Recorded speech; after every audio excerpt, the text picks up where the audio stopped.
ಎಲ್ರಿಗೂ ನಮಸ್ಕಾರ. ನೀವು ಒಂದು ದೊಡ್ಡ ಸಮಸ್ಯೆಯನ್ನು ನೋಡ್ತಾ ಇರ್ತೀರ ಮುಂದೆ. ಈ ಸಮಸ್ಯೆನ ಹೆಂಗಪ್ಪ ನಾನು ಪಾರು ಮಾಡೋದು ಅಂತ ನೀವು ಅನ್ಕೊಂತಿರ್ತೀರ.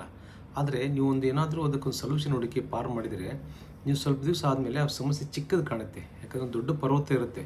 ಆ ಪರ್ವತ ಹತ್ತಿ ಇಳಿದು ಸ್ವಲ್ಪ ಮುಂದೆ ಹೋದ್ಮೇಲೆ ಆ ಪರ್ವತ ಚಿಕ್ಕದು ಕಾಣುತ್ತೆ ಹಿಂದೆ. ಅದೇ ಥರ ಸಮಸ್ಯೆಗಳು ಸಾಲ್ವ್ ಮಾಡಿದ ಮೇಲೆ ಚಿಕ್ಕದಾಗಿ ಕಾಣ್ತವೆ. ಬಟ್ ನಿಮ್ಮ ಹತ್ರ ಇದ್ದಾಗ, ನಿಮ್ಮ ಮುಂದೆ ಇದ್ದಾಗ ಎಷ್ಟು ದೊಡ್ಡ ಸಮಸ್ಯೆ ಇದೆಯಲ್ಲ ಅಂತ ಅನ್ಕೋತೀರ. ಅದನ್ನು ನೀವು ಸಾಲ್ವ್ ಮಾಡಿದರೆ ನಾಳೆ ನೀವು ಅದರಿಂದ ಪಾಠ ಕಲಿತೀರ. ಈ ಕಲ್ತಿರೋ ಪಾಠ ಇದೆಯಲ್ಲ ಅದು ಪರ್ಮನೆಂಟ್ ಆಗಿರುತ್ತೆ. ಸಮಸ್ಯೆಗಳು ಬರ್ತವೆ, ನಾಳೆ ಸಾಲ್ವ್ ಮಾಡ್ತೀರಾ, ಹೋಗ್ತವೆ. ಬಟ್ ಅದರಿಂದ ಏನು ಪಾಠ ಕಲ್ತಿರ್ತಿರಲ್ಲ ಅದು ನಿಮ್ಮನ್ನ ಶಕ್ತಿಶಾಲಿಯಾಗಿ ವ್ಯಕ್ತಿಯನ್ನು ಮಾಡುತ್ತೆ. ಅದರಿಂದ ಲೆಸನ್ ಏನು ಕಲ್ತಿರ್ತಾರಲ್ಲ ಅದು ನಿಮಗೆ ಒಂದು ಪಾಠ ಇರುತ್ತೆ. ಅದರಿಂದ ನೀವು ಯಾವಾಗಲೂ ಪಾಠ ಕಲಿಯೋಗೆ ಯೋಚನೆ ಮಾಡಬೇಕು. ಸೊ ಅದರಿಂದ ಸಮಸ್ಯೆ ಇದೆ ಅಂತ ನೀವು ಹೆದರಬಾರ್ದು. ದೊಡ್ಡ ಸಮಸ್ಯೆ ಇದೆಯಲ್ಲಪ್ಪ, ಹೆಂಗೆ ನಾನು ಪಾರು ಮಾಡಬೇಕು ಅಂತ ಹೆದರಬೇಡಿ.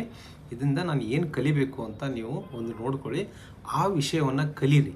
ಸೊ ಸಮಸ್ಯೆಗೆ ಹೆದರಬೇಡಿ, ಯಾರೋ ಸಹಾಯ ತೊಗೊಳ್ಳಿ, ಪರವಾಗಿಲ್ಲ. ಆದರೆ ಕಲೀರಿ. ಕಲಿತ ಮೇಲೆ ಇದು ಸಮಸ್ಯೆಯಿಂದ ಏನು ಪಾಠ ಕಲ್ತಿರ್ತಾರಲ್ಲ ಅದು ನಿಮ್ಮ ಜೊತೆಗೆ ಪರ್ಮನೆಂಟ್ ಆಗಿರ್ತದೆ. ಮುಂದೆ ಜೀವನ ಪರ್ಯಂತಕ್ಕೂ ಅದು ನಿಮಗೆ ಸಹಾಯ ಆಗ್ತದೆ.